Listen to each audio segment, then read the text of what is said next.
Hey, what's up, fellas? Goimara here, and welcome back to some Danganronpa Lapse. Now, if you remember what happened last time in our last episode, we happened to come upon quite the gruesome scene with our good friend Sai sitting in a room with our passed away friend Forte with a knife in his back. And when the lights went out, one of our friends seemingly disappeared. Also, a gun is now missing. So it's out there of who could actually be the murderer, because one of our friends disappeared completely, and the other friend is just in a room with a dead body. So we'll see. Let's just get right back into it. Let's go over the rules, shall we? They're all on trial to figure out who the culprit is of today's heinous crime. The rules are as follows. Discuss, discover, and determine who the culprit is among your group. A majority votes will seal the individual's fates, and we'll just see what happens from there, yeah? One of the few outcomes will occur. Determine the votes incorrectly and the entire class is executed, with the culprit alone able to walk free and win the ultimate prize. That's the ideal endgame for the culprits. Determine the vote correctly, and the culprit alone will receive proper retribution and perish at the hands of your group decision. You might just live to see another day. Our victim today is Forte Solo, the ultimate opera singer. It's a real shame we never got to hear that bass baritone voice of his. C'est la vie. So, you know what to do. I'm sure you'll get this one done real quick. They'll chuckle to himself after his brisk opening statement. We all stared at each other from the circumference of the stands, our eyes locking onto the most suspicious. Don't waste your breath on this. There's an obvious answer. Is that so? Let us be the judge of that. This case is going to be difficult, but we need to try. Though I desperately wish this wouldn't happen again, a culprit must be found. First things first, we can't ignore the fact that Sai was right in the middle of the crime scene, drenched in blood, presumably from the victim himself. It is ineffable, the sheer amount of evidence proving that you are at fault for this. Make your own judgment. Fine. There's no way around the fact that no one else could have killed Forte, but I suppose I'll entertain you. Let's clear up everyone's alibi. When the six of us split up, the two groups were as follows. Missy, Forte, and Sai went to investigate the floors we've seen. Kanan, Echo, and I went to investigate beyond the foyer doors. Here is when Gia's statement will prove useful. Yeah. Me, Lyle, and Kanan were together with her for a majority of the afternoon, down in the testing chambers. That is correct. I have not left the testing chamber since my release. As for supporting Lyle and Echo's statements, I did not see anyone leave the testing chambers. Nevertheless, I unfortunately took no notice when Kanan supposedly left. Yeah, Kanan, you managed to slip out unnoticed while Lyle and I spoke to Gia. Where did you go? I had to step out. Step out? And where to? Back to the main wing so you could sneak around and plot something on your own? Kanan, in the main wing? If she were involved in Forte's murder, she never made herself known during our journey. The three of us didn't see a trace of her as we explored the rooms, and only the three of us would have been in the elevator before Forte's demise. So, only the three of you went up. Missy, is there anything else you could tell us about your group's exploration? God, I'm kind of into this right now. Like, I'm really curious how this is going to go. Forte is no longer with us, and Sai is obvious culprit number one. And Sai might be unreliable. Doesn't the blood speak for itself? Sai, one moment. I hate to commit to a conclusion so hastily, so I'd like to know what occurred leading to the events that caused my side of the investigation to unravel so previously. The three of us moved as one unit in the main wing for the entirety of our investigation. Like I said, we all entered the trial grounds together. And, well, I cannot speak more plainly about what occurred after, though I wish more than anything if it were untrue. But that wish is nothing but dust. The slash that has been carved and proves this. Oof, Jesus. Sai turned the dagger on me. That's what I'm saying. It might be too obvious. That was weird. It might be too obvious that, like, Sai killed Forte, because, like, at the same time, it might just be a simple answer. I don't like Sai. clear as day. Saikono. Go Saikono? I've never seen her last name. Saikono is the culprit behind Forte Solo's murder. Hold it. If you asked me to act right now, I wouldn't lay a vote against Sai. I was the only one present when she made her assault. I should know what her motive to cause harm was, and I say it was not with murderous intent. Sai still harmed you, though. That action alone could be indicative of more. Case in point, the very poignant murder of Forte? Are you protecting her? What do you even have to gain from doing something like that? Hang on. If Missy has an explanation, we should hear her out. I'm still apprehensive about voting too quickly, especially when we haven't yet established any rhyme or reason. Indeed, my testimony is not driven by a want to gain anything except the truth. Would I not be endangering myself if I voted against Sai? I see where this is going. Knowing how tiresome you all are, you want to dig for a reason behind these sorts of things, despite seeing that the conclusion could not be more telling. Fine, let's talk motivation. Just cut to the chase, will you? It would be helpful. After all, Zero explicitly delivered motivations in different targeted ways over the course of the afternoon. Motivations. What could have caused Sai to turn the dagger against Missy, and possibly against Forte as well? And did hearing the other motivations cause someone else to behave differently? Hopefully in turn, we might also get an answer to Lyle's question of what Missy might have to gain if she potentially were protecting Sai.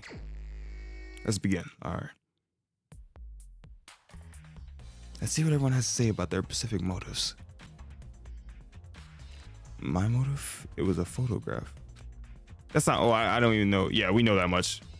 Oh, you know that much. Care to explain what the photograph is? No, I didn't look at it. Do you want us to suspect you? For all we know, you could have been planning something from the moment you received the photograph. Lyle, hang on. If Missy says she didn't see Kanan around, it's not fair to call Kanan the culprit right away. I still think there's something strange about her not being around when the lights went out. Though she claimed that she didn't look at the motive photograph, Kanan's absence during the majority of the afternoon was concerning. Let's see what everyone else has to say about their specific motives.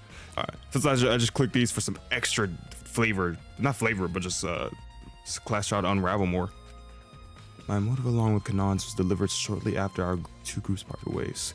A photograph of the bloody portrait. When Missy withdrew the sheath dagger she clung to after the second trial. I admit, I was overcome with zealousness to confront the one we call Puppet Master, pinning the mocking photo on the wall outside the elevator with the dagger. How the dagger ended up on the trial grounds as the murder weapon. I can only suspect that Sai discreetly retrieved it from the wall and concealed it on her person before attacking me in a state of panic. So, we're able to trace the dagger's origin to you, but you claim to have left it as a wall adornment before entering the elevator. Correct. I still wasn't sure if I could write off the conditions of Missy's wound just yet, but Missy not initially taking the dagger with her into the trial ground seems intentional somehow. Let's see what everyone has to say about the specific motives. Okay. Sai, the Nasra didn't direct any sort of gift to you? That's right. No, hold on. Okay, she backed it up. And that's true. Forte Solomon's song was announced first, and Sai's announcement of nothing followed shortly. Did she react to the message in any way? She didn't react in any particular manner, no. Nothing is only fitting for me. Is that so? It's possible that Sai being left out might have left an impression on her.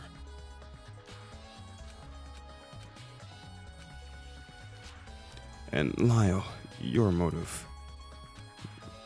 I never heard your fear. Darkness. I wasn't aware something like that occurred.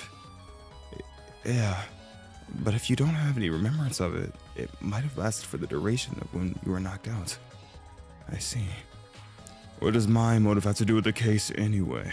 We already discussed that me, Echo, and Gia were all together on the floor beneath the foyer, nowhere near the trial grounds. Well, we have to assume it affected the entire building, and the group upstairs also lost their visibility. The darkness occurring has to have some more bearing to the timeline of events. Sai, do you recall a blackout occurring? Yes. I can't believe I still have to ask, but care to elaborate at all? It's unimportant. Is that so? But during the moment before Gia found the flashlight, it was too dark to even see my own hand in front of my face. How would it have been possible for anyone to do anything without this ability? Yeah, I was gonna think, like, there was no... I mean, as far as I know, there was no flashlights upstairs. There's no night vision goggles. It'd be physically impossible.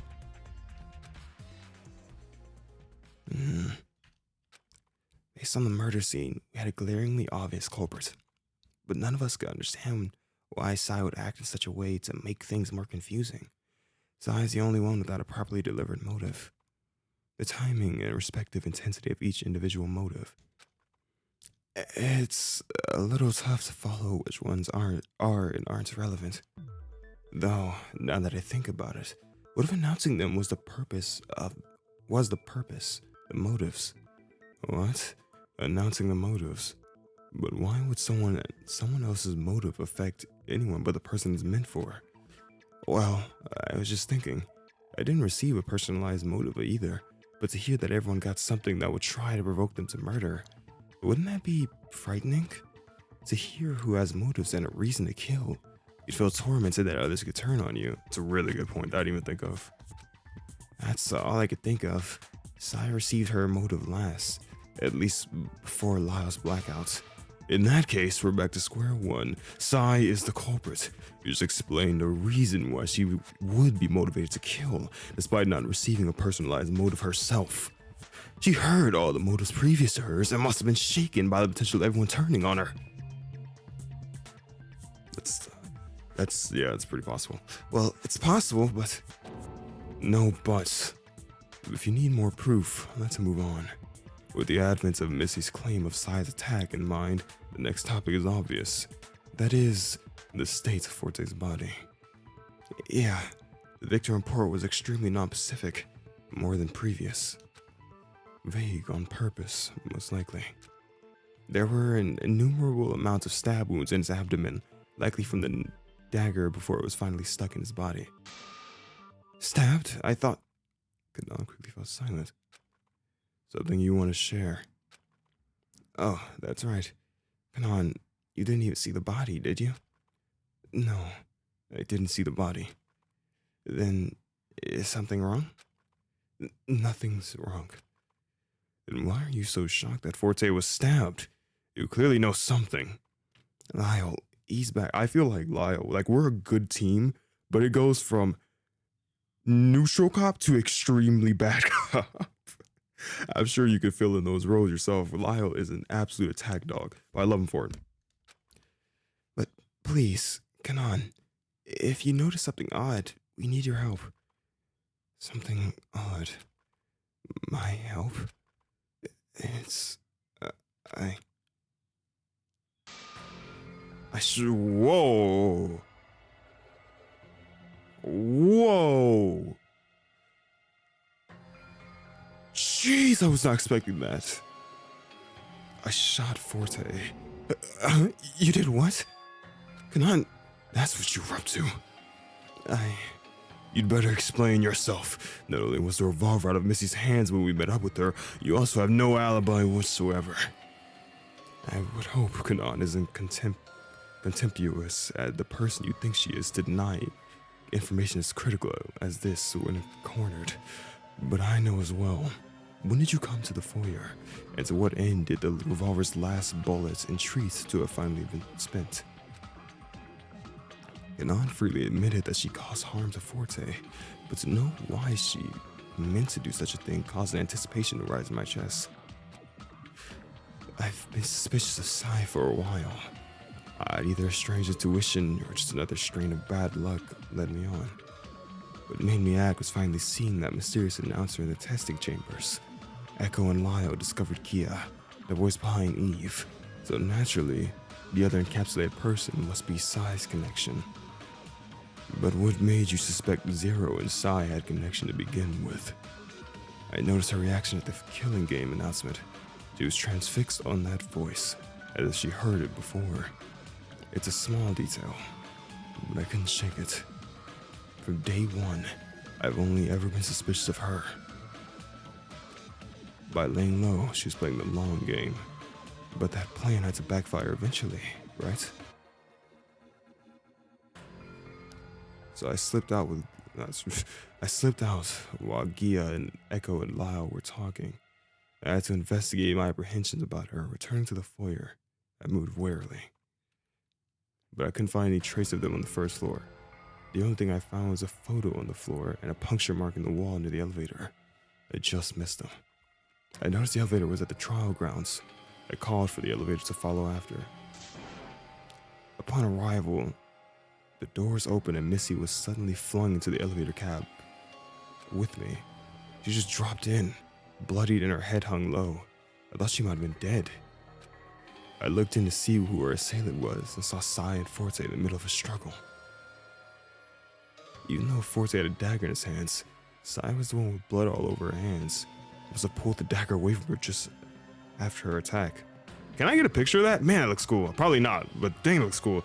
What happened? My suspicions about Sai were confirmed. It was under our noses the whole time, waiting for the right moment to strike.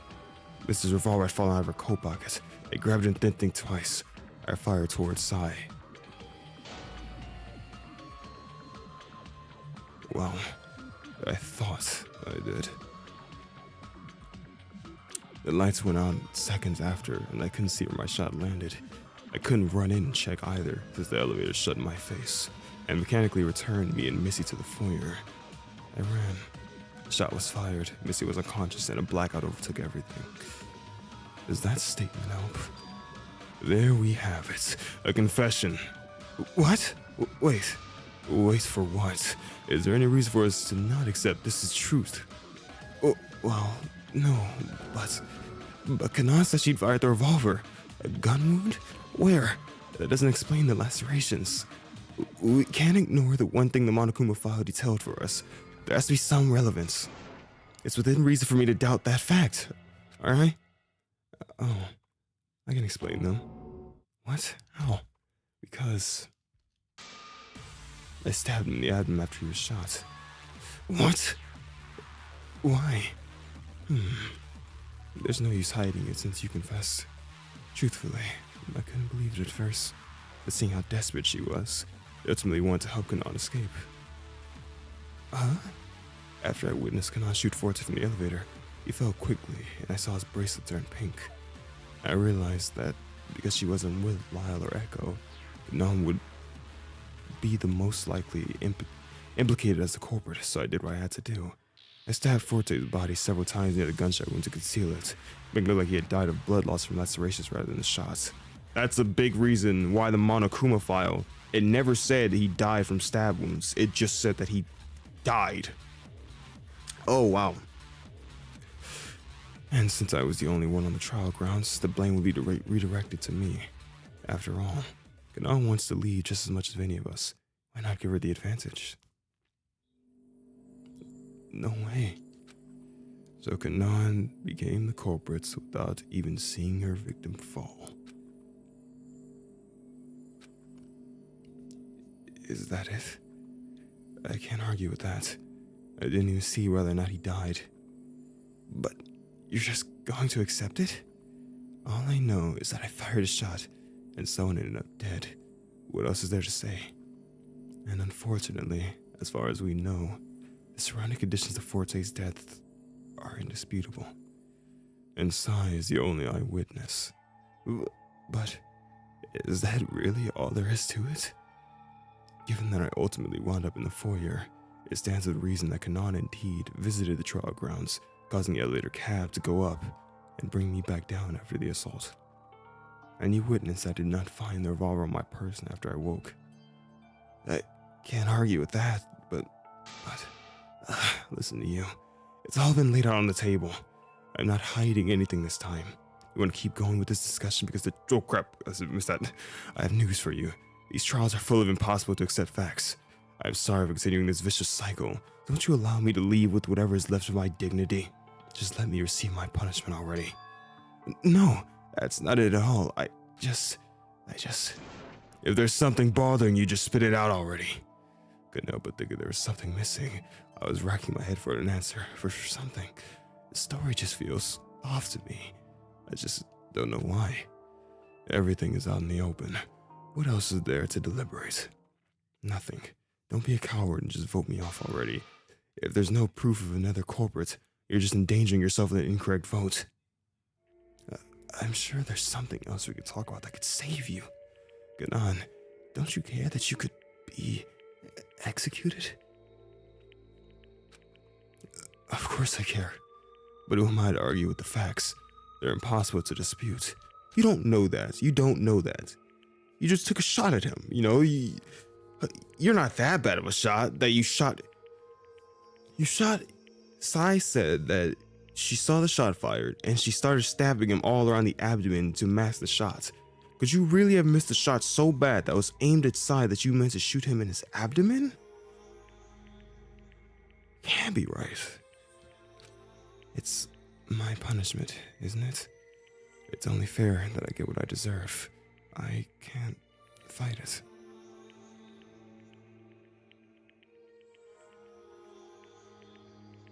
I didn't know what to think. None of us had any inkling of what truly occurred on the trial grounds. Ganon admitted that she shot Forte. Sai claims that the shot was what killed him.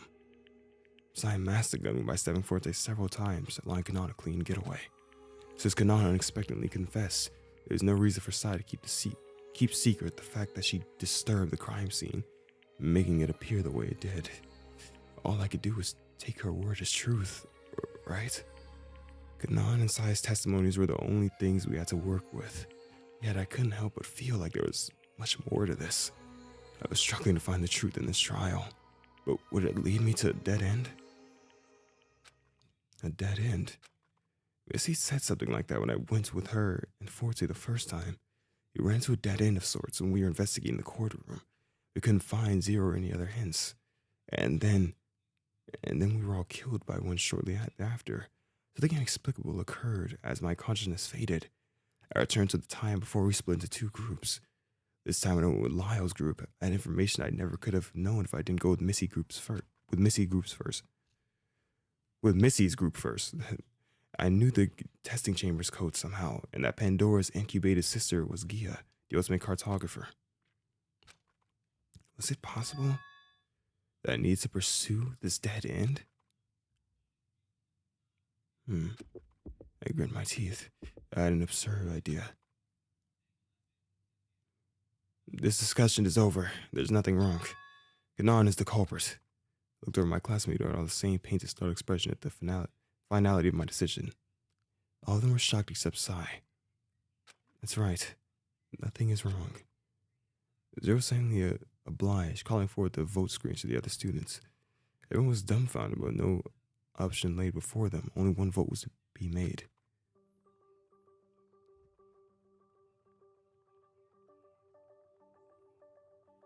God, I can only vote Ganon. I was gonna see, like, is there a plan here? I don't think it was her.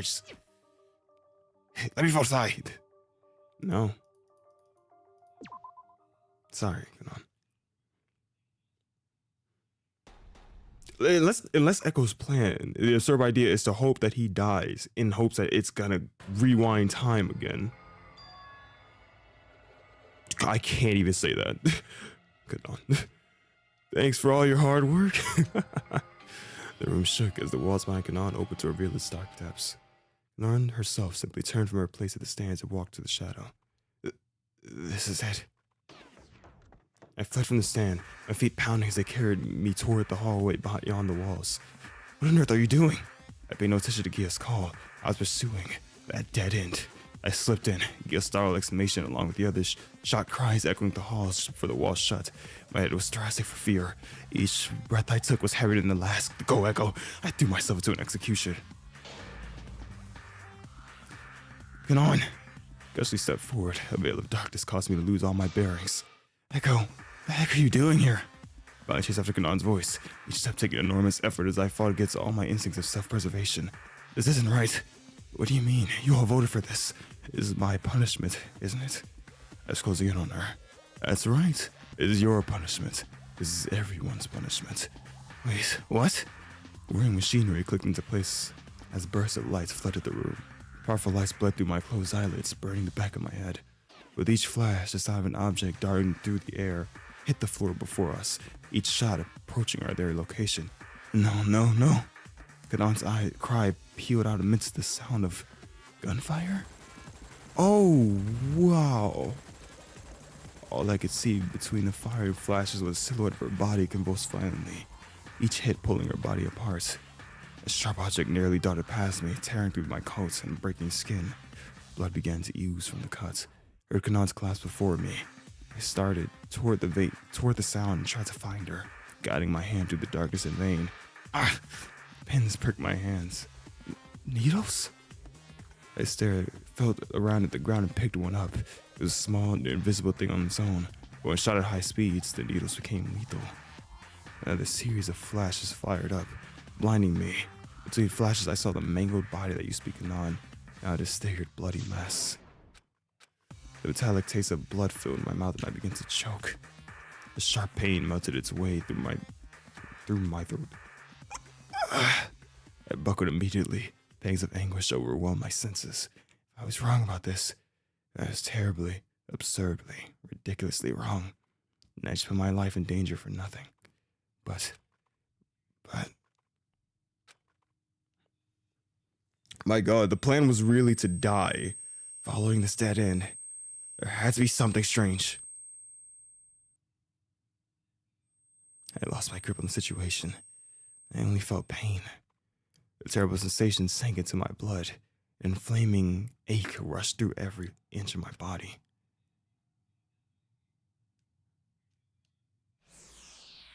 Yep. Oh, freaking nice echo. What a plan. A plan to die. To hope that time rewinds again. I grasped my throat. My skin was undamaged, only the startling phantom pain of a needle that pierced my throat remained. I wiped the sweat from my brow and met the gaze of concerned faces staring back at my exclamation. I'm not alive once more. Robert my panic gaze with her own stoic expression. Just a few feet away from me, she was still waiting for our vote. Are you okay? Swallowing hard, I finally realized the purpose of these harrowing, strange occurrences. They gave me a glimpse of everything that could go wrong. Somehow, I had managed to escape death twice. Why was I able to experience an alternate history like that? I couldn't begin to fathom an explanation. I was trembling. My heart was hammering in my chest. Will this were anything like the moment before entering the testing chambers. I steadied my breathing. There had to be something useful in that moment of time between coming to a consensus on the culprit and being executed. If I gather what I learned from the two occurrences ending in death, perhaps I could put together a picture of what could have occurred. As far as the group was aware, the only clues we had to work with were found on the crime scene, and there weren't any many to begin with. Vorte's body had multiple lacerations clustered in one area, due to Sai hiding the gunshot wound inflicted by Kanan. He also had a small pool of blood near the back of his head. However, the other source of blood near the back of his head was what bothered me. Nothing clearly visible caused the injury. I did not explain the life-saving phenomenon I just experienced, but I knew I had to take the opportunity it gave me to find the truth. Look, I still don't think we have the full picture. Please, I can't vote for Kanan. So you're implicating Sai as well. Not exactly, but her presence is important. If you think something's missing, then just shout it out. We won't know what's going on in that head of yours if you keep stopping the trial for no reason. That's the problem. I don't know where to start. I couldn't yet sway the group with the absurd notion that Kanan would be wrongfully executed. I didn't have the means to explain how I knew such a thing. I just think we ought to continue deliberating the details. There's something bothering me. If you could just entertain me with this, I'd like to further address the lacerations. While Kanan admitted she shot Forte, she didn't know whether or not it was the shot that killed him for certain. I saw her shoot him. Let's say the shot didn't kill him right away. As far as I could tell, the stab and wounds and the subsequent hidden gun wound were as near his vitals. They were around his lower abdomen. And remember, the condition for lifting the darkness was to kill. Kanan, when did the lights go out? They went out seconds after I fired, and just before the elevator doors closed on me. The elevator was still working though. I couldn't see a thing, but I felt the cab move, bringing me back down to the foyer without a hitch. After I arrived on the foyer level, I waited out the darkness in the elevator cab before running out to the atrium. She waited out the darkness, and the darkness fell seconds after she fired. You definitely didn't kill him then. That right there is already kind of proof that you probably didn't kill him. Because, we just heard the darkness was only going to be lifted when someone died. Lyle, we were just as immobilized in the testing chamber as Kanan was in the elevator cab and had to wait out the darkness as well. So, that means Forte wasn't killed instantly. So I must have taken advantage of his injured state, taken the dagger from him with little resistance and retaliated. He must have fallen weak from Kanan's chance shots, and when the lights went out, Sai stabbed him, finishing him off to lift the darkness. In that case, what you said about covering for Kanan was a lie. So you really stabbed Forte to death. Missy knows it. Kanan saw it too. I saw? I turned the dagger on Missy first. She has a scar to prove it. Forte would be next. What are you talking about? I only saw Forte with the dagger, facing off against you. Then when did Sai acquire the dagger? If Forte didn't push Missy away in time, she would have fallen instead. No, you can't mean that. And why not? I planned that attack after I saw you pin the dagger to the wall. I took it. If you were planning to attack me, why didn't you just do so? So why didn't you do so sooner? You had perfectly opportune time. We were all in the elevator going to the trial grounds. You're asking why I didn't attack sooner? What was stopping you from doing so at every private opportunity? I'm challenging you to convince me of your malicious intent. That doesn't make sense. Why would sabotage malicious? That's enough! Thank God. I was switching between voices so fast there, I could hardly guess what was going on. Hopefully you could read that a little bit quicker than I was speaking it. We're not getting anywhere like this. But this discussion, it's impossible to make heads or tails of it. We had a culprit pinned from the start, Sai. We drew out the trial only for Kanan to take ownership of a hidden gun wound, and now we really are back to square one. Sai met the requirement for lifting darkness and hit the gun wound, so we would vote wrong. Neither me, Missy, nor Echo were at the scene, so basing our conjecture on the testimonies of the two most suspicious people is impossible. Dang it. How can we possibly find the truth based on their word and word alone? I understood Lyle's frustration, but bearing all discussions so far, there has to be an obvious culprit staring right at our face, but something inside me kept resisting the easy answer. I simply couldn't accept Sai as the culprit. I had to think. Those strange occurrences ending in death. I learned something I normally would not have. With no tangible proof of what I needed to express, I put faith in the facts learned from my memories of the events, hoping something would work out. For my faith in believing no one here could kill, after what happened twice already. Just why did I experience those strange occurrences?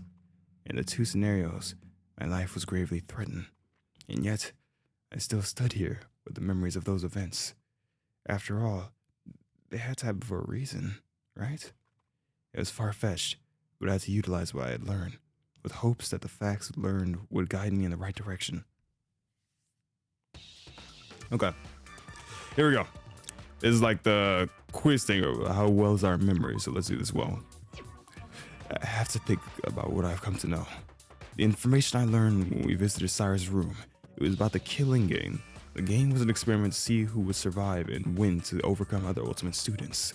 In the game, participants were paired with other close students to create friction between relations. The game was set up to sow chaos and disorder.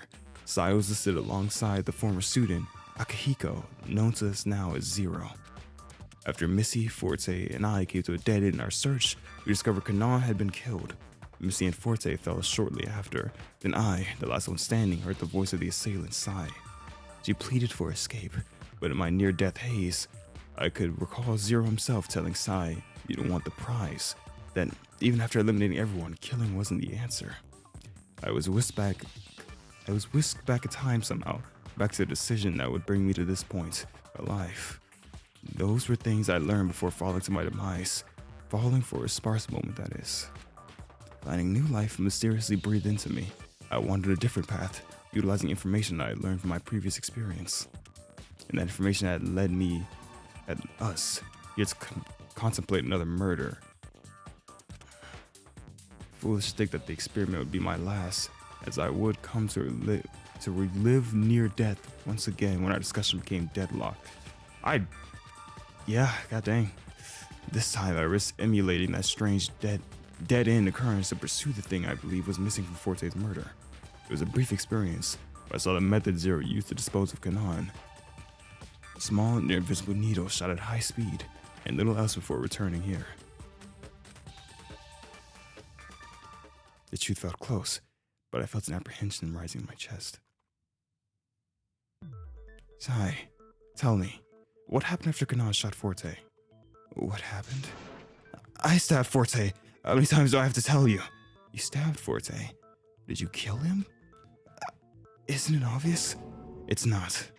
Kanan claims that before she shot you, Forte was the last one in possession of the dagger. The lights went out shortly after, and from that point, no one can really say who had that dagger. And though the dagger was plunged into Forte's abdomen, giving us the impression of it being the murder weapon, I can't help but think otherwise. Primarily because of the scenario we found ourselves in.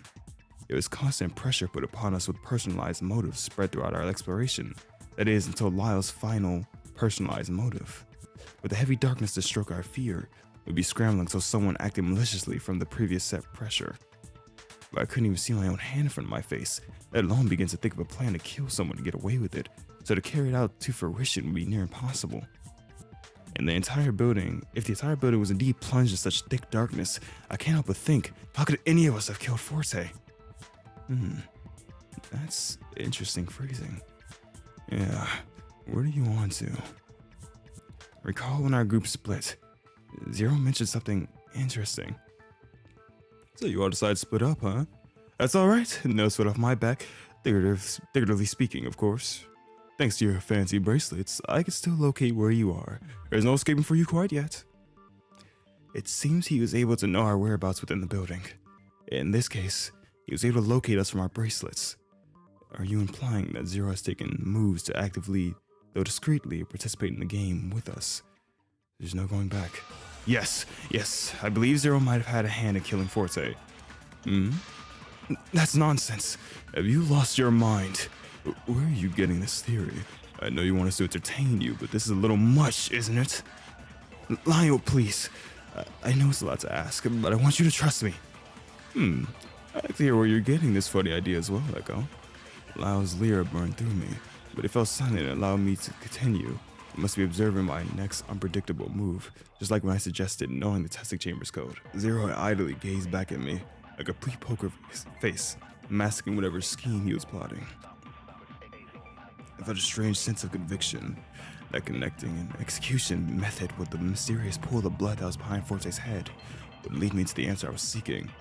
You think that I'm thinking that I'm getting what Echo's laying down. I think he's saying that, or Kanan shot him, Sai might have stabbed him, but Zero came in the game with something and killed him by bashing his head in, simply cracking his skull open. Because first when we saw his skull cracked open, we thought, oh, he must have been stabbed and when he fell, hit the pavement so hard his skull must have split open. But Zero could have just came in and swooped in and took the final blow, which is interesting. I had to use what I learned from Kanan's execution. Dead end, the fact that Zero prepared a barrage of needles. It's like Missy said, the more he talks, the faster his options will diminish. If Zero's readying himself for an explanation, this is my opening to draw something out from him. Zero, I want the truth that you're the one behind this. The truth? Let's see if you could find it.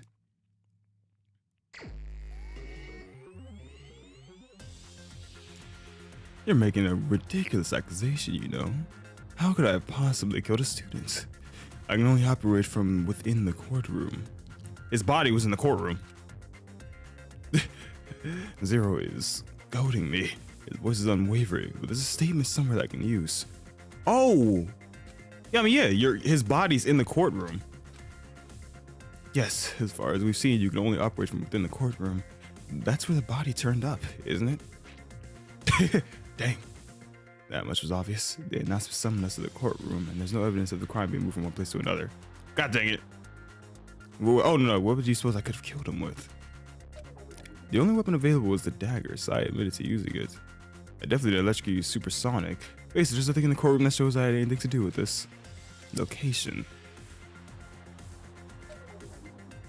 Oh, so I see. Oh, no, I got it. Okay. Oh, never mind. Okay, you can just spam it and kind of get the answer like that. But I was wondering, because it's weird because nothing's highlighted, because I guess it's trying to say, like, he's that good at lying that you can't even find stuff. You just kind of gotta, like, just think of the tones he's using or something. I don't know. It's cool. It's true that there was nothing in the courtroom, but there are things beyond the courtroom walls, namely the tools used for execution that you clearly have some agency over. You conveniently omitted the cause of death because it would have implicated someone not from our group. That's what everyone else knows. It sounds far-fetched, but to me, it was the only thing that made perfect sense. Zero seemingly had no power in the courtroom, proven by the fact that during the past 2 trials, the hologram's purpose had been purely cosmetic. That said, the machinery hiding behind the trial walls themselves could very well suffice not only as tools for executions, but for murder in and out of itself. That's how it's gonna be, huh? So are you implying I took Forte beyond the walls, executed him, and dumped the body back out? Or wouldn't I just execute him and leave his body with the rest of the punished students? He didn't do anything to receive an execution. I'm not so heartless, you know? Oh, Lyle! Thank you. You're missing a piece in your argument. This discussion's going nowhere. What would Zero even have to gain from participating? I have nothing to gain from intervening. And in my position, I certainly have nothing to lose. If the ultimate prize is so desirable that even an arbiter of the game would want to win it, why wouldn't Zero simply eliminate us from the start? Lau brought up a good point. I haven't unearthed anything useful from Zero yet. And it's within reason that if Zero wanted the prize as well, it wouldn't have survived this long. So there has to be a reason why. Let me think.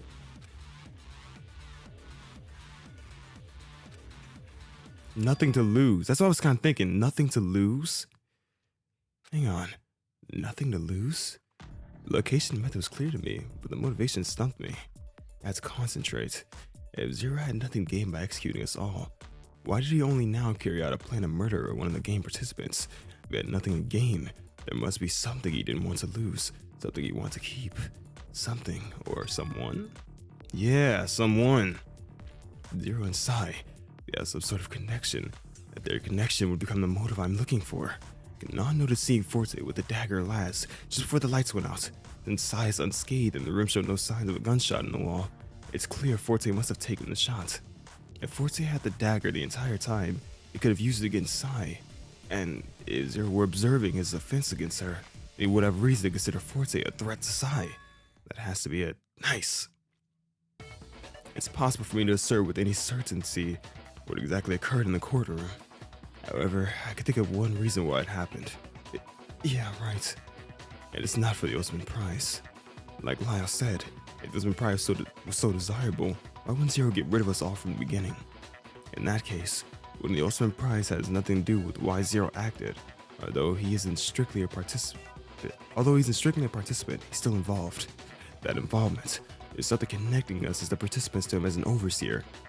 Lyle, you have something very important that will complete the picture. The note. It reads, if you recognize one of the symbols depicted, you have finally found me and are safe. Please do not speak of the note's existence, trust no one but yourself. Lyle discussed this note in the pantry after seeing Sai duck in there for a brief moment. Sai must have known something as early as the 3rd day. Even earlier, since Zero's emblem was shown the 2nd day. It's like Kanan said, when the killing game announcement came on, Sai must have been clued in on the person behind it. She's known all this time and plays for fools by ducking out a confrontation. Sai is the other insider. Her student profile didn't explicitly... I didn't see her... Missy, you haven't talked for a bit. Her student profile didn't explicitly document any involvement in the game. But her files were paired along with Akihiko's, the one we currently call Zero. On the 2nd day, when Zero summoned us to the atrium to present a special gift, this note must have been it. Based on what we know, it's now clear that Sai must have had some insight on who Zero is. However, instead of thinking Sai was a spy within our ranks, conniving with Zero to plot against us. Zero was the one trying to bridge the gap between participants and Arbiter to intervene with Sai's safety. Huh? Wait. But even if that's the case, why would Sai go out of her way to direct the attention of implicating herself as the culprit? Isn't that action in diametric opposition of what you're implying? No, I killed Forte.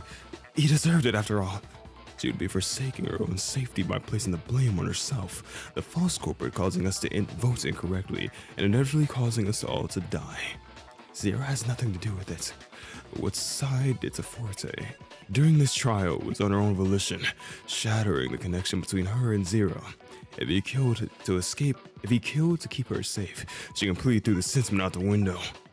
I'm the only culprit. Vote for me. Well, Zero, what do you have to say about all this? You'll never know the answer if you don't vote. If Sai confessed, what's stopping you from accepting her judgment as truth? You want to believe you're a friend, don't you? What's stopping me? I want to believe that she could have never do something like that. That's it? Just like your completely out of this world conjecture about me interfering, you have no tangible basis to trust her either. Such irresponsible thinking could lead to an execution, you know? Zero wasn't going to be shaken so easily. But the fact his arguments are lofty and just as intangible gave me some solace that I could turn the trial around. I could do so by focusing on the subject of his motivation. Sai, I'm not going to vote for you. You're the only one who knows what happened for certain. So please, tell us why. Why are you trying so hard to make us vote incorrectly? You can't possibly want us all to get executed, do you? That's exactly what I want. I thought so. I figured as much. Complete execution. You do remember she killed all of us in another world, right? Or in a previous timeline before time rewinded. Even though Kanan admitted to something she didn't do, I wanted for the sake of redirecting the vote. Regardless, if you voted for her or voted for me, it was going to be completely wrong. We'd all face execution. And we would finally be freed from this horrible game. Sai, you can't possibly believe leading us to our demise is the right answer. Why not? I hate it. Pandora's gone, Art is gone, Cyrus is gone, Ashley's gone. And now Forte is gone because of me. I can't stand any of this. The pain and suffering, it's endless. Zero killed Forte to protect me, but I don't care. I don't know who Zero is anymore. I came all this way to find this shell of someone I knew. When did this nightmare end? When can we escape? Even if we don't kill, someone dies and we're still stuck. We're trapped. And I'm tired of believing in something that will never happen. I have nothing to lose and nothing to gain. Why keep going? What's the point of fighting? Everyone is slipping out of my fingers, and I'll be left all alone. Alone? Sai, look around you. You're not alone. What? You say you have nothing to lose. What about the people standing before you? We aren't enduring the pain, the guilt, the torment of surviving for nothing. The endurance, just survival. Please, we can figure this out together. Oh, never mind. It's pointless at the 11th hour. I'm getting refuted now. So, oh wow. So what? What is this? Sai spiraling. It's convinced her that she's not alone. That this fight is worth fighting. How? What is this? Oh, I just build this up. Okay. I'm sorry, I can't pay attention to reading that and doing this. But a complete execution won't solve the problem. There's another way out. I'm certain of it. There must be, so please help me. I promise you, I'm a much faster clicker. I'm just very cold. I'm very cold right now. Forget, I want to stop this game too. But we shouldn't forget the turmoil our friends went through. Pandora, Arch, Cyrus, Ashley, and Forte. We can't simply abandon our memories of them in the past. I'm not going to stop the game by voting for you. I'm not going to abandon my memory of you either. I don't understand. After what I've done to sabotage this trial Wi-Fi for my sake, it's hopeless, insignificant, horrible, futile, worthless, a waste. That's not true. Let's go. Oh, yeah, Echo, you're the GOAT. Spit on her. The truth of hopelessness was staring us straight in the face. There was no denying it, but I felt the desire to combat the terror that hung over us. And above all, after experiencing what Sai did to us out of desperation, I felt a responsibility to vouch for her innocence, the only way I knew how. Sai, you're not alone. You're here with us, as our friend, and you're not alone in feeling scared and hopeless. Everyone's trying their best to keep their head above water. I don't know what will happen after this, or if we'll even make it out, but we have to try. But I did a horrible thing to Forte. Isn't this ending what I deserve? It's not your fault. How can you know that? I believe you. Please, I don't want to see us go through anything like this again. So you're the only one who knows for certain who the culprit is. The game will surely be over after we uncover this last truth. After all, you didn't kill Forte.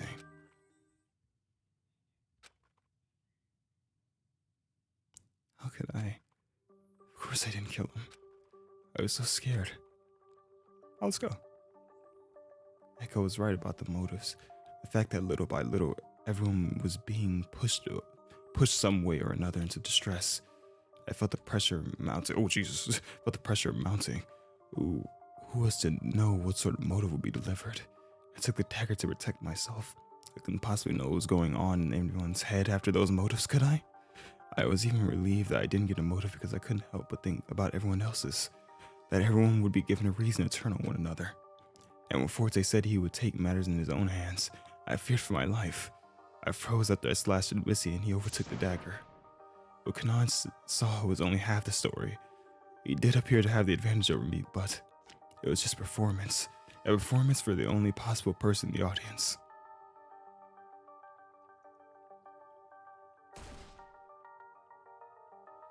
Did you shoot the bracelet? That's with a hand. Like, he's zooming in. The lights went out. Darkness. Lyle's gift directly from Miss Fierce to you. Only murder will lift the darkness. Oh, what the? For 10 hours plunged into a never-ending darkness. Even though I hadn't moved, I couldn't even tell where the floor was. But somehow he found me. Don't move a muscle. As he immediately took the action to meet the darkness-lifting condition. Finally, Forte had the dagger pointed at my throat. I could feel the chilling cold steel just inches away. Finally, I thought time had stopped. Forte was still a stone with the dagger poised from my end. He whispered something so low I thought I had imagined it. A stage where every man must play a part, and mine a sad one. Did you stab yourself? Then Forte just fell. Oh, you freaking goat! No, wait, maybe it's not a goat. Maybe Zero killed him. Wait. I don't know if he killed himself. He might have killed himself to lift the darkness. I looked up. No, wait. Maybe not. I looked up to see the trial grounds walls closed steadily, and the Zero hologram with this awful satisfied expression. He made a gesture, like he was holding an invisible camera. Zero clued me in on who he was going to mark as the culprit, even though Zero killed Forte himself. Zero planned to manipulate the outcome of the trial.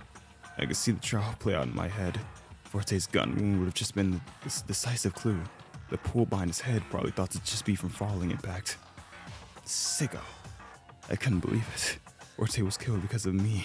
And Kanan was going to be framed because of me. I picked up the dagger Forte dropped. If the true culprit was never going to be found, I was going to make the trial easy and directly blame toward me so the wrong vote and executions following could happen right away. Then we wouldn't have to suffer a long trial. And this dreadful game could finally come to an end.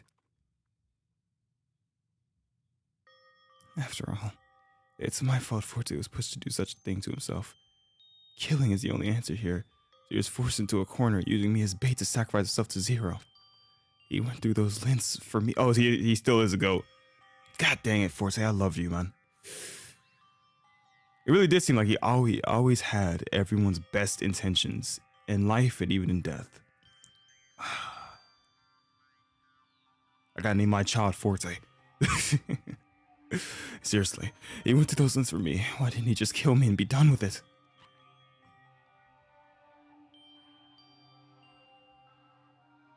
couldn't understand what had happened. So I thought if I could lead the trial to the incorrect vote, then the game would end without me having to do that terrible thing. And we'd be freed from this trap. But Zero saved me. He took you out of harm's path. At least that's what he thought he was doing. Sai, you knew he was trying to manipulate the blame off you. So why did you still try to redirect the vote to yourself? Because I had nothing else to look forward to. I ended up here for one reason or another, and all the signs that pointed toward demise. Because even after all that, whoever that Zero is, he isn't my friend anymore. And now, I have nothing. Sai, you must know by now that we are here for you. Missy's right. We've been trapped, that much is certain, but we're not isolated. We have each other, and together we can help each other build up hope for escape. You don't need to act alone. Akihiko, we both wanted to save someone. You don't truly think this was the answer, do you? Manipulating the trial like this, it's unruly. Akihiko isn't here anymore. Since giving himself up to the game, his conscience has been long gone. Being so disillusionized by the way he and his fellow ultimates were treated, he dropped everything and let himself be consumed with despair. It's poetic, isn't it? He gave himself up because this game was the only thing he could cling to. It gave him purpose. In fact, Gia's also holding on to the killing game. Can you really trust her? After all, she oversaw the game just as I am before you released her, that is. All she did was watch and let Pandora die. You have no idea the sacrifice I went through. I see that the idea that you think I idled and watched her die. Uh-huh. And what have you done since to prevent it? You didn't try to stop her stealing like I did you? So, do you think Gia's on your side? Spouting empty sentiment and rolling over, doing nothing but watch a game carelessly take lives. I'll tell you what, your friend Gia here did something very interesting. Don't you dare demonize what I did. Excuse me, I never killed anyone in my game. You, on the other hand, why, you disgust me. I invited you to open the foyer door so one of those fools could deliver your punishment. They have no reason to trust you after all. There are no rules, save for one. Those who kill should not get away with it. Let me give one more try. Gia isn't your friend, not a chance. Just played this game once before and would do anything to keep herself from losing going forward. And even from the winner's circle, she did what she could to gain the advantage. She's the one who trapped you in this ship. Ship? It's a ship? Even if someone won this game, there'd be nowhere to go. You're completely sealed in. Left to die in isolation, confined in these walls. It's crazy, isn't it? In fact, trapping you all may be a ploy for her to kill again. Why not? It'll prove once more that she's deserving of being called an ultimate.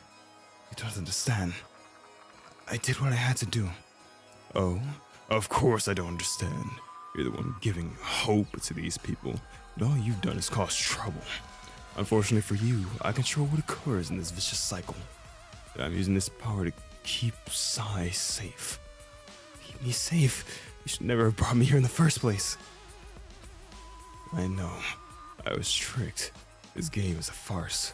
I won the killing game that preceded this and received the ultimate prize. The prize of a lifetime of suffering. That's the prize? The prize. Within a group of incredibly talented individuals, if someone defeat their fellow ultimate students come out on top, their efforts and achievements would be highly prized, wouldn't they? To see who would come out on top. That was the experiment the Preservation Project was conducting.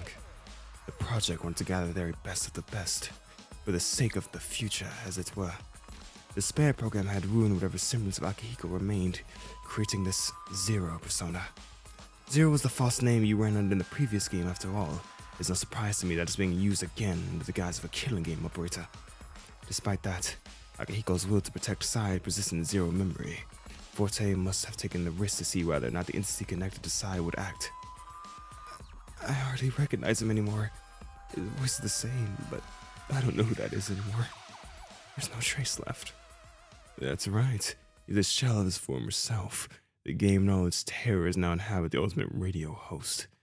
Aki wanted to erase the wrongdoing he committed in his game, and... Are you dying? Are you getting the... Whoa, ready? Whoa. 815-165. 815-165-0000. Stop! Hologram crept in and out. Everyone was fighting some right before our very eyes. Your efforts are wasted. I can't read that. You gave yourself up to despair. You still try to deliver a signal of hope. You defied your own actions. There is self-preservation of the actions that saved you in the last game. What happened to selfishness? How dare you? As I recall, Zero is fighting itself, its current form and a former form, trying to make sense of its own actions. That's Morse code. I'll translate that for you guys. What's happening? A conflict we cannot control. I have a last-ditch effort prepared. If you cannot just overcome the darkness. The light shuddered as we watched Zero's fight unfolding.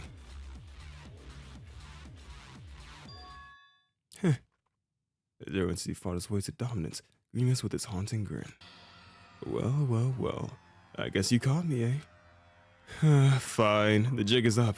I will resist since I've been thoroughly caught in the act by some triumph of hope or whatever nonsense you want to admit. After all, I wouldn't be doing your efforts justice to keep fighting back after you went through so much trouble. It must have been some rotten luck that got you out of this one, huh? Who are you, Echo? I don't know how you, a talentless nobody, managed to realize the trick I pulled off. By all accounts, you should have been executed by now. If everyone all went according to my manipulation, Ganon should be a pincushion, and the rest of you dropped into an incinerator. Although, what stopped me from letting that happen? I'll execute myself and bring you all with me. Don't you dare! This is the last show with your host Zero, signing off today's cast with eternal dead air. Let's move violently, or saturating the trial grounds with a blast of glaring heat. Dang it, no! A tremor tore through the room. The sound of metal creaking filled the halls, and lights flickered dizzyingly as we all struggled to gain footing. Everyone get down and cover your head and neck. I dove to the floor, each quake jolting to us and fro with ease.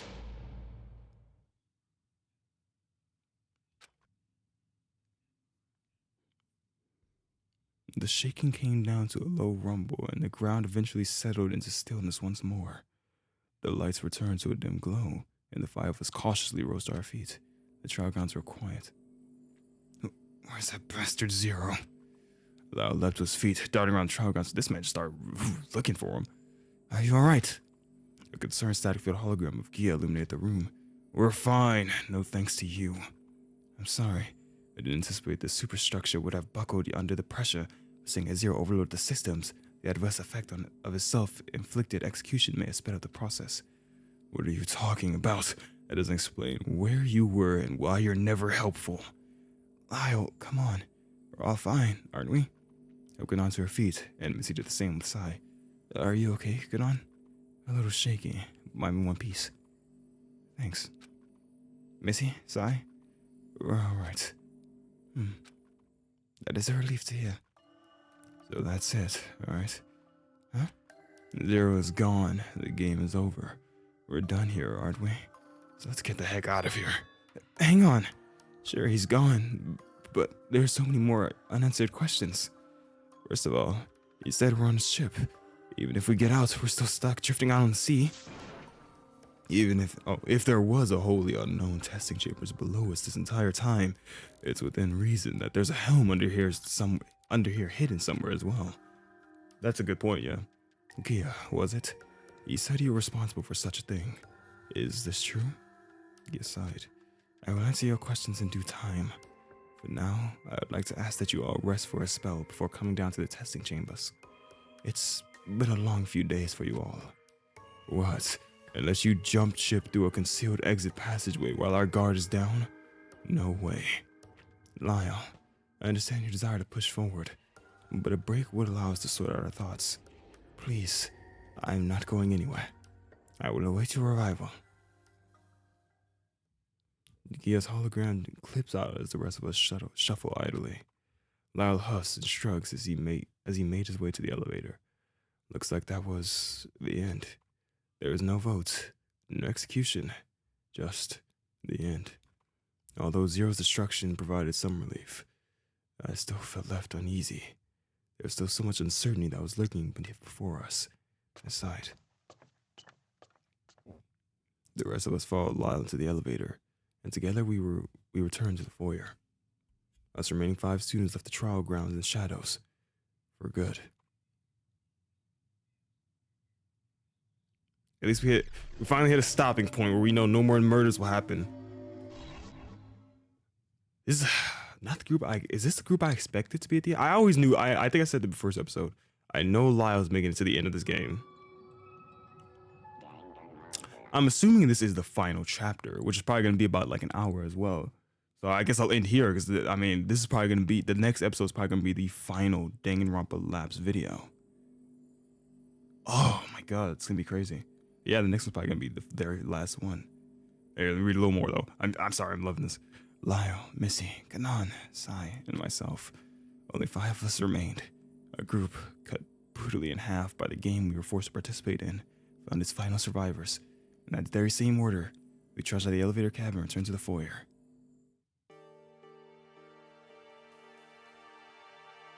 I'm going ahead. Don't wait up. I want answers. You had better fess about all this.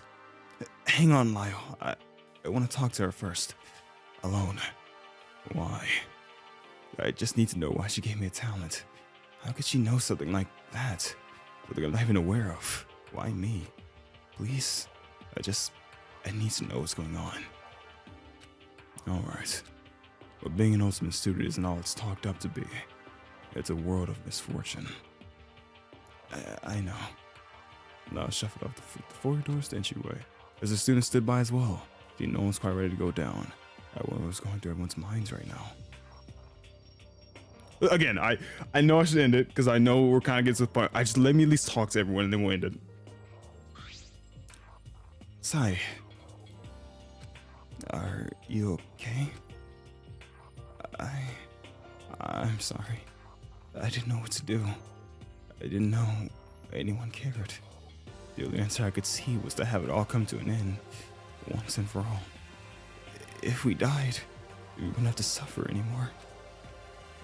It would be an easy way out, but through that suffering, we'll find things to live for as well. I'm sorry again. You don't have to be sorry. I understand it must have been frightening to be alone. I mean, I'm right there with you. But we're not alone now. You have me, Lyle, Missy, and Ganon. Aw. So I turned with a gentle... That's the first time we've seen her smile. So I turned to me with a gentle smile, out in a small gesture. We'll be okay.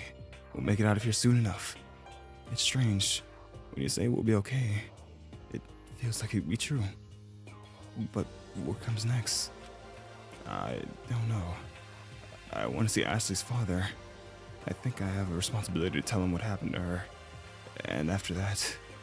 So well, one thing at a time. Let's just try to put all this behind us for now and focus on escaping. Nodded. Thank you, Echo. Thanks for what? You don't have to, but you care about everyone. I can see why Ashley wants to protect you so much. God, that makes me emotional hearing that. Yeah.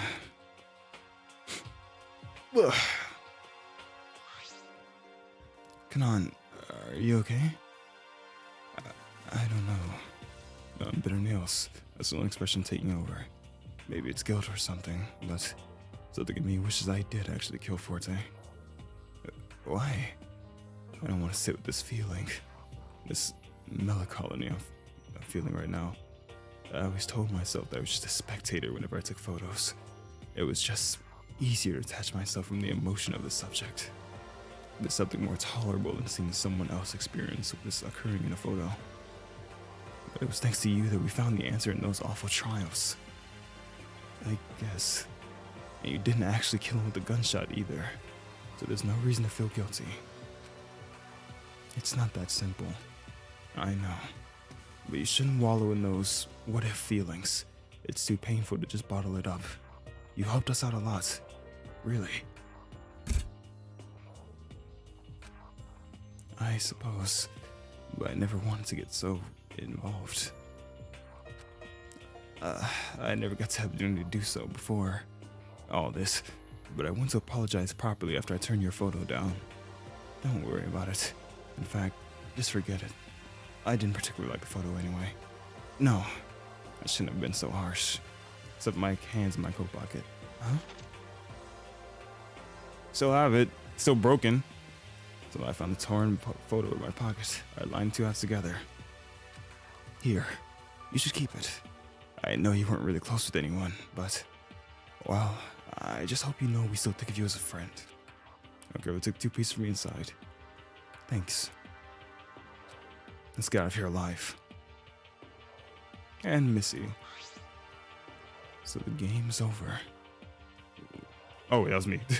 We can only assume. Gia probably knows more about the situation, though. It gives me a peace of mind to learn that none of us would perpetuate the mutual killing game. That said, she let out a weary sigh. Even my fortitude has its limits.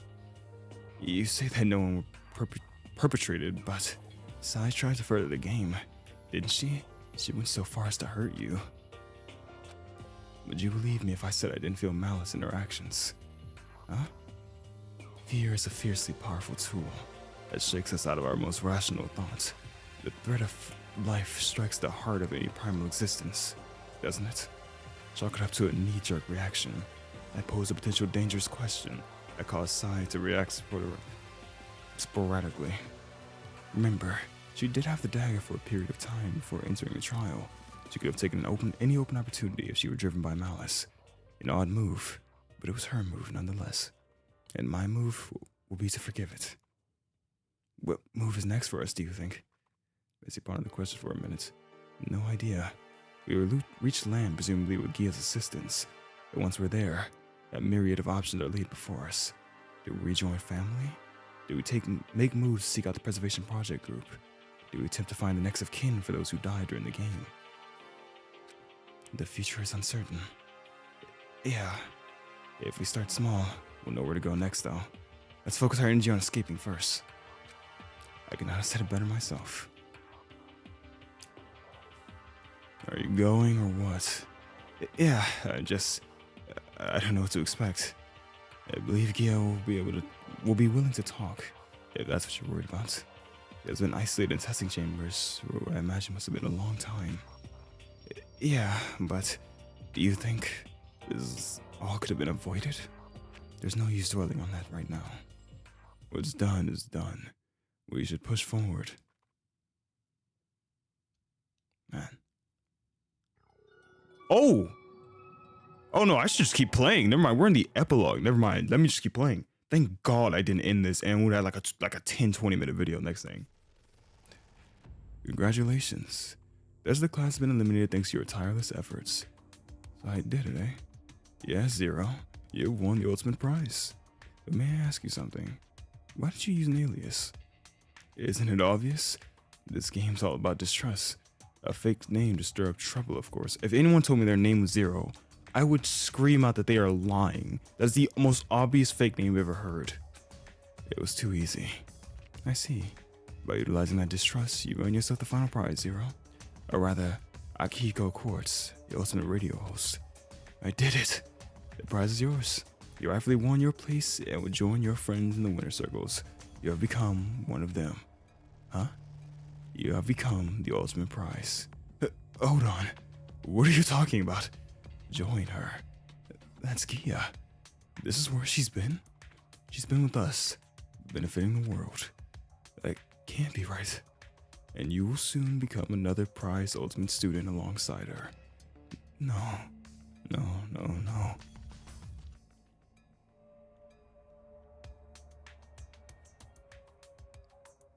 Wild. Which is one thing I said also very early. I was like, Cyrus, if you remember Cyrus Surik, the ultimate charisma, or so we thought, I can't remember his actual thing, like the ultimate confidential informant was the actual ultimate talent. He would like, when he was dying, he was saying like, I'm doing this because it's so hopeless that there's like, this game leads to nothing. It's all just despair. I was like, did Cyrus like win a game previously? Like, was there a previous game told before this and Cyrus won one before and they made him in the game as a participant or something like that? Because he was also confidential in format, so maybe he just knew. He knew what would happen if he won the game. He knew, so he was like, there's really no way out. We're on a ship, and if we win the game, we just become a prize. So I think Cyrus just like had no hope to escape. But yeah, let's keep going. Hey, Gia. Oh, hello, Echo. I drifted into the testing chambers, finding Gia hovering over one of the capsules.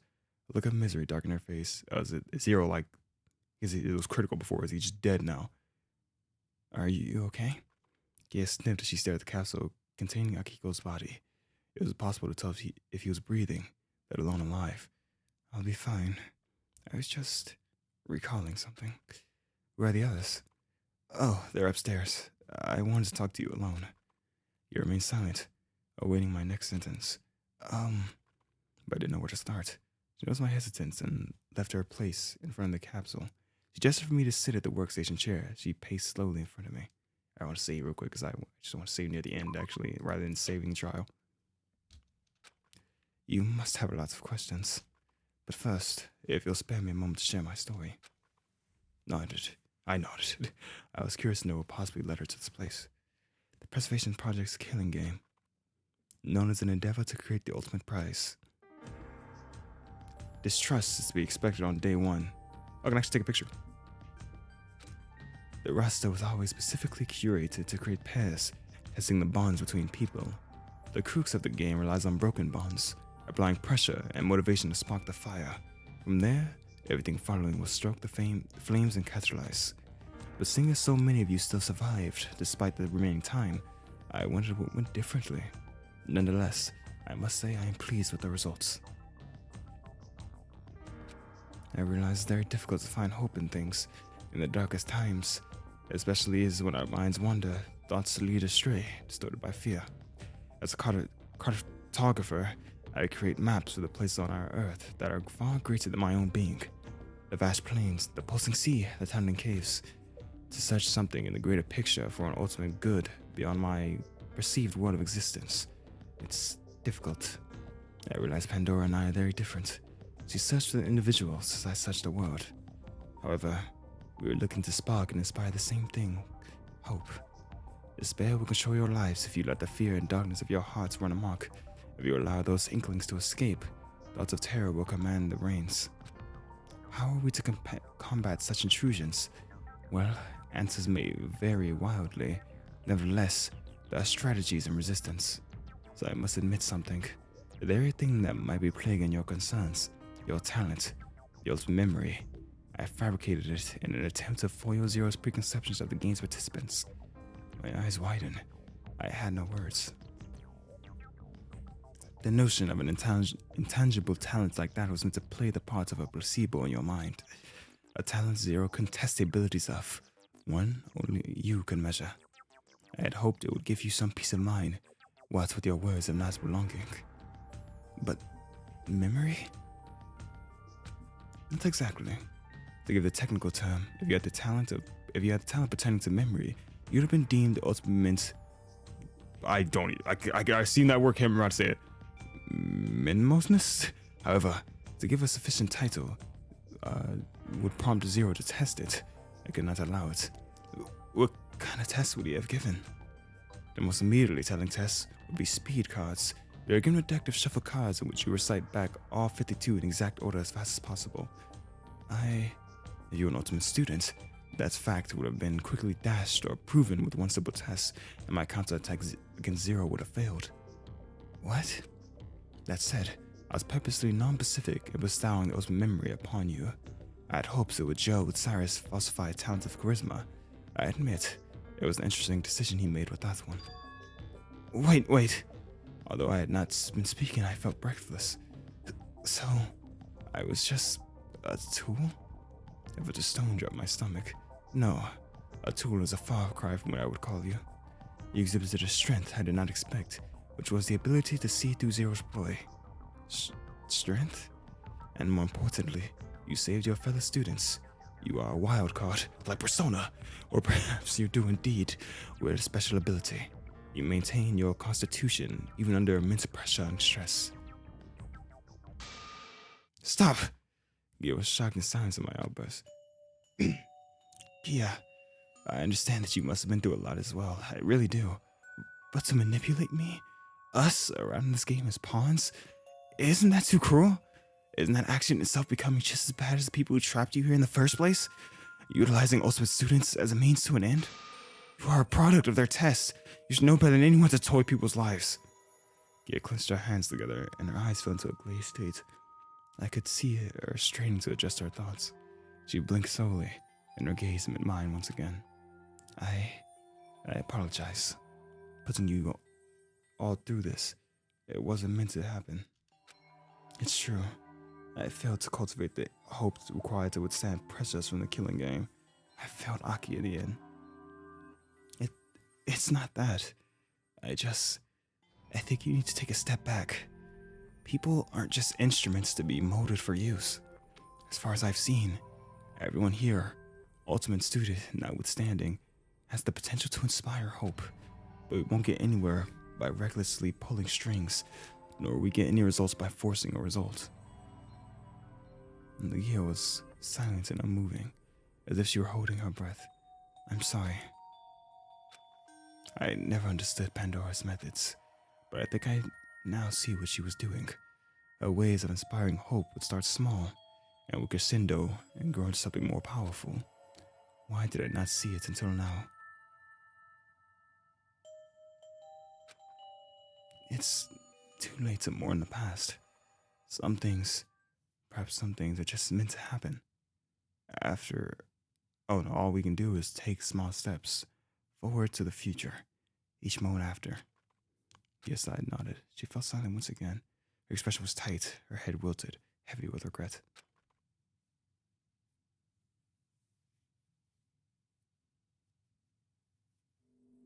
I returned upstairs to give Gia some time. After a moment, I ushered the others down to the testing chambers.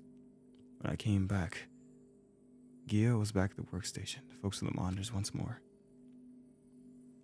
Missy and Sai lingered through the testing chambers, anxiously looking at the containment Pause my mic. Looking at the containment units and monitors. Sai stiffened up before Akihiko's unit, but instead of reacting anyway, she remained unmoving. Zero said we're on a ship, yeah? So where's the bridge? Let's dock and get the heck out of here once and for all. If we're on a ship, wouldn't the bridge be near the trial grounds? Zero did say the trial grounds was within a superstructure. HMC's apothegm is much larger than you've seen. The collection of rooms you were privy to was only within the quarterdeck. There are a number of bridges scattered across the ship, as there are other rooms. I don't care about the other rooms. Just tell us the navigation station, command center, control room, whatever there is then. We have to steer this thing toward land so we don't die at sea. Zero said you got us into this mess, so you better help us get out of it. He was quiet. She had an apprehensive look in her eye, but remained typing at the workstation. That is, you will help us, right? But she had gone through. Gia's intentions were difficult to read. I couldn't tell whether or not she wanted to escape.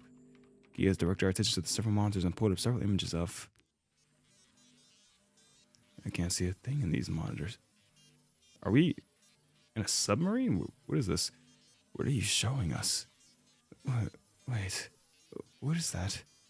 That looks like some kind of squid? Well, that only makes sense. We are sailing on the sea. Yeah, but why can't we see anything outside? A feeling of dread froze my blood as I gazed at the near black screens. There are no clear views outside because we are at the bottom of the sea. Oh, frick. What?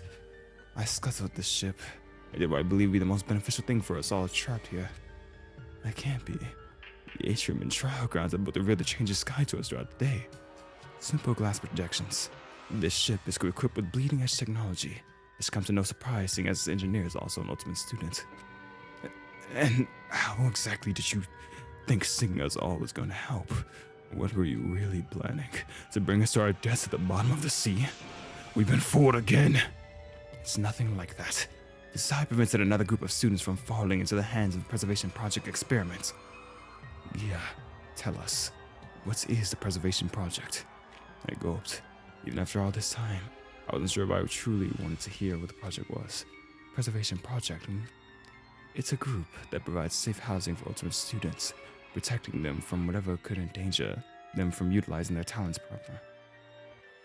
That's what it is, between the whispers between the ultimate students outside these walls. However, the truth of the matter is that everything you previously knew about the project is smoke and mirrors. Their project activities, the safe house, the earthquakes themselves, it's a front for the project's true intentions to create the ultimate student. Something of this magnitude and effect would obviously require immense resources. The people responsible for taking ours under their wing lobbied for the resources necessary to pull this off. And the resources that fabricated this scenario are the product of ultimate students, just like ourselves. How is that possible? Thought manipulation. With the correct seeds planted, one known as the ultimate psionic was able to cause distress, pushing students toward the project's so-called safe house. The reach of their ability required two keys, something visual and something auditory. One of those seeds must have been the letter we all received. There was a distinct watermark at the bottom of the letter. That must have been the visual key. And the auditory key must have been Aki's voice casting the projection information out. Therefore, the reason why Echo wasn't aware of any of this was because they never experienced exposure to either of those two keys. I was speechless. That's crazy. So, it was a mistake that I was included in this group at all. But, after being here to help everyone, it would be cool to call this a mistake. You're part of the group. Lyle and Missy took time with Gia to survey the settings we found ourselves in. The ship, HMCS Apothegm, was constructed with the vision of housing Ultimate Talent students in swaths of great comfort. The Preservation Project acquired it soon after its conception as a location for its experiment, a constantly moving location that would be difficult to reach by ordinary means.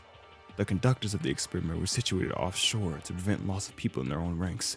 The game was to be remotely conducted with a proxy setting as the host, proxy serving as the host. Zero occupied that service, offering himself to the side of despair after his own win. To combat their puppet strings, Gia stripped the group of all whereabouts by taking control of their main asset and casting it far beyond their reach.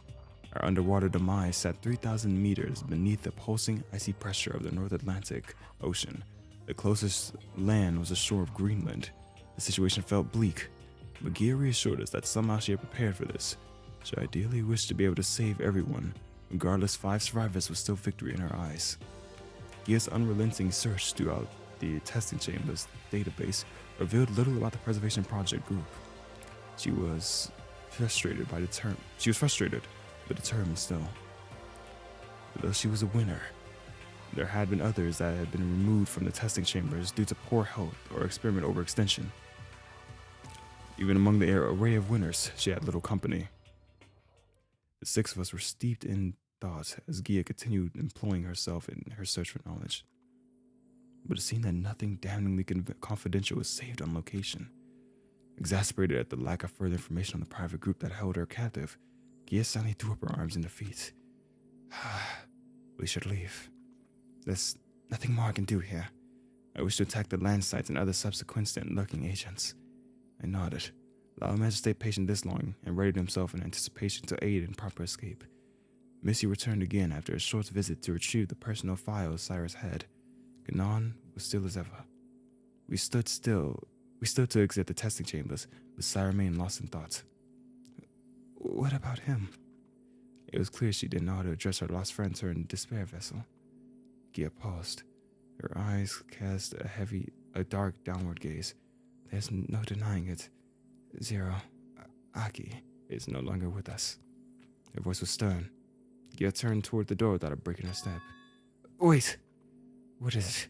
We have to board the escape pod and make a hasty retreat. Oh, so so we're not like screwed. Thank God. I thought it was gonna be like, you're trapped on the bottom of the sea and we might be able to make it back in 30 years time. Thank God. We actually still get like a more happy ending that it's just such a huge organization, but we can still get back. It's just gonna take a lot of planning. It is unwise to stay longer than we need to. I know, but don't you feel sad? After all, you're the one who had to stop him. That was my decision. I can no longer take back my actions, can I? I suppose not, but what choice did I have? There are far greater concerns that need to be addressed. I can't be burdened by such feelings. That's when there's so much to be done. Gia. Oh, welcome. Gia, I know you want to push forward, but why not take a step back and let yourself... I'm giving him the French accent. And let yourself feel those feelings. I mean, you don't seem like the kind that wallow in emotion, but it would be good to acknowledge the fact that you've been trapped here without help. And now we can help you. At least I want to. I myself must atone for my mistakes. I can't stop just because I regret my actions. Her jaw clenches, those words escape through her gnashed teeth. Who was Akihiko? His eyes softened and her shoulders fell slack as she let out a slow sigh. Just like all the others we've lost, he was a friend, a piece of me now gone missing. These parts of me have been carved out, the parts that Pandora called her sister, and the parts that Akihiko called his friend. Those pieces of me no longer exist. Death owns those memories. Her eyes glassed over in deep oblivion. Yeah, it's a dreadful thing I've forced you all into. No one else was meant to bear these horrible experiences except me. You shouldn't have to fight through these feelings alone. It's my responsibility. Due to my failure, shouldn't I be the sole recipient of such consequences? I wouldn't let despair destroy me first if it meant I were able to command this damned singularity to one and none other. Yeah, all your efforts would be meaningless if you let yourself be killed before making any other change. Indeed, such a loss would be absurd if you didn't make a significant move to stop the project that apprehended you so.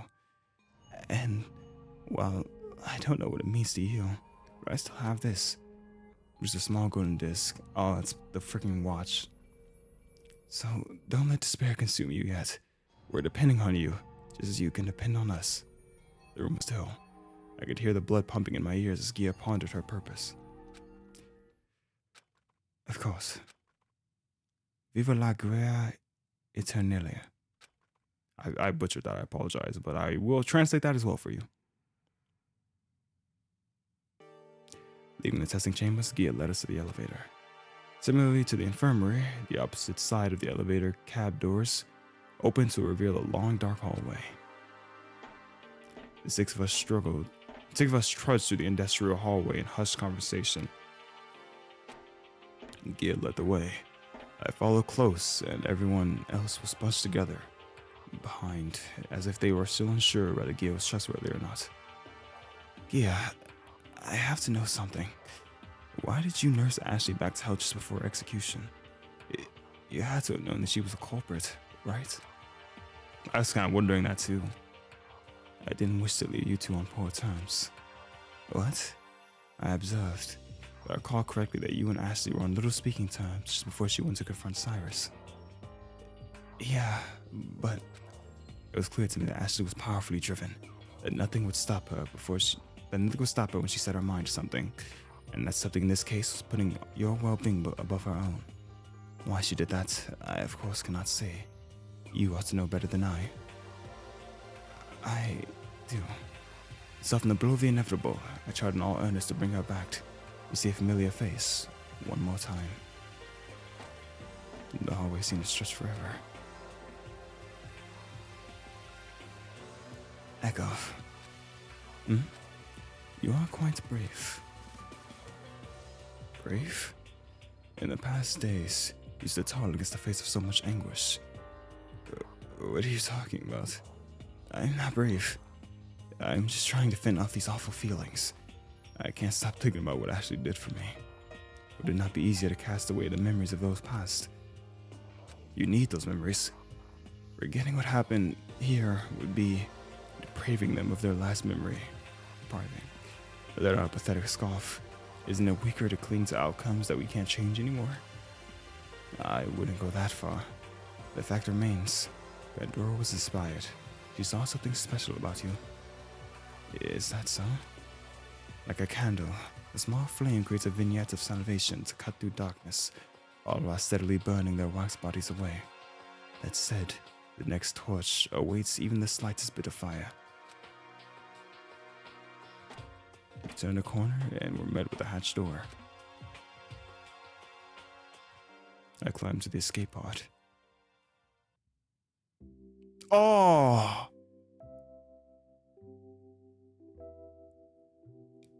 It just ends like that? Oh, I love how the credits are all them. That kind of hurts. Oh.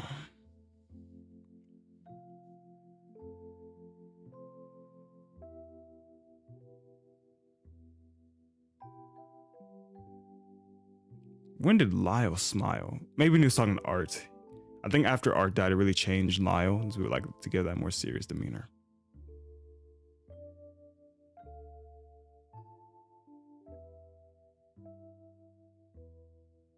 Really want to give out to.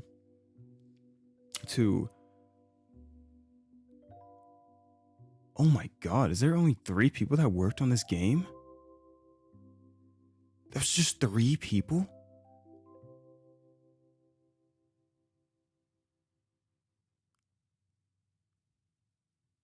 That's crazy. Then, oh, I'm just trying to see if there's gonna be anything. Oh, the low drone of ocean water rolling against the outer walls filled the escape capsule, causing our small group to fall silent and tense. How long has it been? 44 minutes. Felt like an eternity had passed. Sai made an inquisitive murmur as she relayed the time. Gazing at one of her wristwatches, she simultaneously caught a glimpse of the killing game bracelet. Then the chain around noticed mine was the same. Rather than reflect the previous rose gold, our bracelet had turned a hue of pure, bright yellow gold. It seemed to notate to victory from the game. No one saw any desire to make small talk during our resurfacing, as if conversation would distract from our escape. Exhaustion hung on everyone's faces. Our pensive eyes cast a dark shadow across the metal interior. You good, Missy? Missy let out a sharp gasp. Hey, are you okay? Everyone was lower as Missy began to shake, her breathing broken. She looked like she was in pain. Oh no. Oh no, what's wrong? Everyone else started to react similarly. My head is killing. Oh God. No, please, no. What's going on? Not this again. I was horrified. Everyone was suffering right before my eyes. As soon as their pain began, they all fell still. No way, no way. I grabbed Kanan by the shoulder and shook her firmly. Our small breaths escaped. Looked at the others to see that they were fortunately still breathing. They're okay. This is the doing of the ultimate psionic. The adverse reactions mirrors the events that took place when they were captured in the first place. We've been trapped. Huh? How? Not sure. The preservation project must be pursuing the wrecked ship. Brazil must have sent a radio signal to the landside before I stopped him. But how are you? Alright. You must assume I'm dead.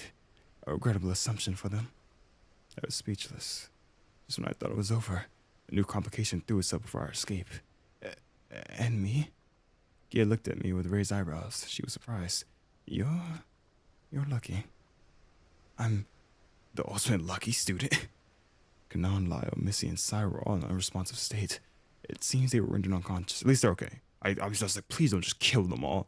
Thank God they're just like in some pain and probably just, it'll wear off. So, what now? There's nothing we can do to stop whoever's awaiting our arrival from discovering us. We're just going to have to resurface and see what happens from there. Prepare yourself. Prepare myself? Be ready for whatever happens. Do not be idle when we are discovered. It's inevitable. The best thing we can do is to be prepared. I nodded. It's true. We were going to be helpless to take action until we got out of the escape pod. I steadied my breathing and closed my eyes. I let the sound of rolling water fill my thoughts.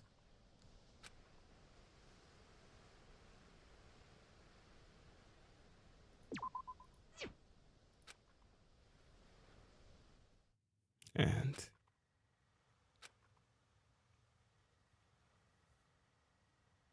I racked my brain thinking about that evening.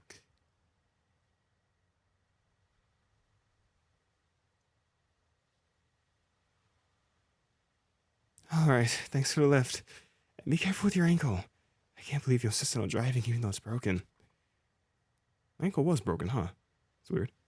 It's no problem at all. Besides, my ankle's almost done healing, so it's no big deal. It's not like I drive with that foot anyway. I'm just worried that I can't walk you to the door. I want to see if Applejack was in the petting room tonight. My house is right there. You don't need to worry. And if she is, make sure to give that kitty a good scratching for you. All right, thanks. Night, Ash. Night, Echo.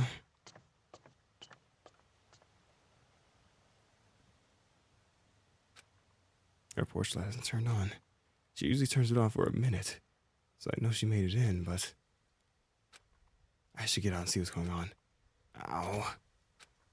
Oh, there it is.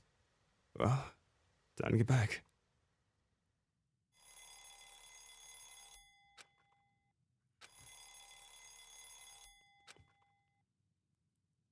Westbridge Stables. Hello, sir. It's Echo. I was just calling to see if Ashley got in okay. I couldn't reach her cell. Hello, Echo. Why, she's just fine. At least she's busy with a small matter at the moment, but nothing to worry about. Oh, can I ask what's wrong? Nothing's wrong, nothing at all. In fact, it's all very good news. She was approached by a gentleman who was responding to an inquiry in regards to her horseback riding. It's a fantastic opportunity, that one. I wasn't aware she signed herself up for such a prestigious thing. I'm told that the pro golfer Camp Papiano fellow is going to be there. I see. That's great to hear. I'm absolutely chuffed. My girl is off to do great things, I tell you. It's a winding process, as I'm told, so it'll be a while. It'll be a while yet before she'll be able to spare the time. I see. Please wish her luck for me. I'll have to give her a call back when she's free so I can hear all about it. Will do. I'm sure she'll be over the moon talking your ear off when all the formalities have been taken care of. And, Echo, I'm happy Ashley has a friend like you. Thank you for taking care of her. Not a problem. It's the least I could do. Dang. Thank you for playing. Oh, God. So, I'm guessing that was kind of showing, like, hold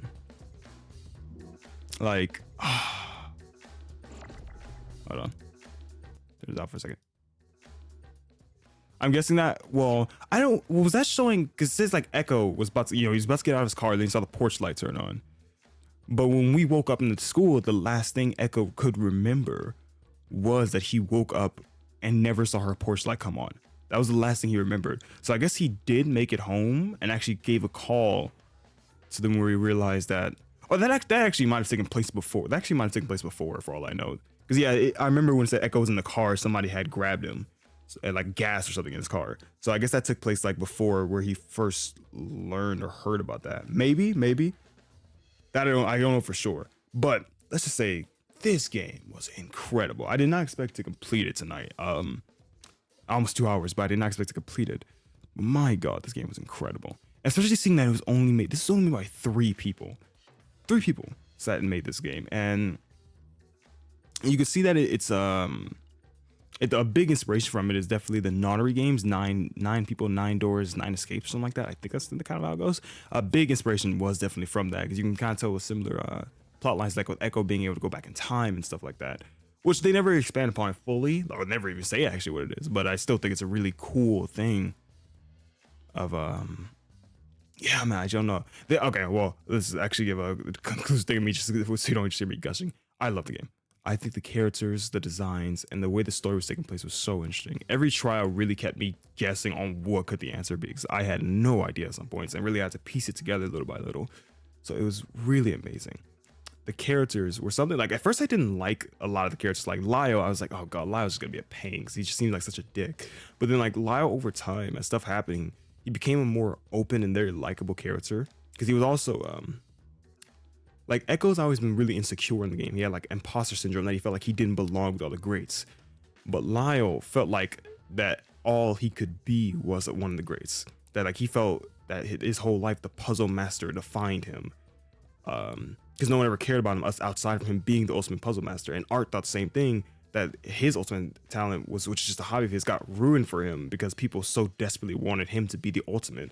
So it was kind of interesting to kind of see like the bad side of ultimate talents, how it takes over your life, how it's not always something good. It ruins stuff in your life. It's all people care about you for. And obviously the bad things is the killing game that people sign up so they can make the ultimate student. But just like about how their everyday lives, or how they felt like it was more of a curse than like a blessing or something to be proud of. And yeah, the way it was written was just really beautiful. I absolutely adored this game. I don't it might be setting up for a part 2. This game came out in 2022. It might set itself up for a part 2 because the way the end kind of seemed like it could be something else, because we were kind of, you know, coming up to surface, and she was like, just be prepared for it, whatever happens. So this game might be a part 2 someday. I have no idea. I'll have to see that about the critic.io page. But I really did love this game. I hope you enjoyed it too, because this is probably, I mean, Until Then will always be my favorite series on the channel, but this is definitely like up there with Until Then. Like this is definitely one of my favorite series on the channel. So if this is, you're just watching this very last one and you're curious about watching, go watch from the beginning. It's a fun series, absolutely great toss and turns, and I love it. So, and try it out yourself if you want, because there's options that you could make that I didn't make actually. Just there's a couple. So, you know, try it out for yourself if you'd like. See if you can bond with the characters in other ways or hate the characters in other ways. Either way, that means you still enjoy the story. But anyway, yeah. Thank you guys all so much for watching. I sincerely appreciate you all, and farewell for now.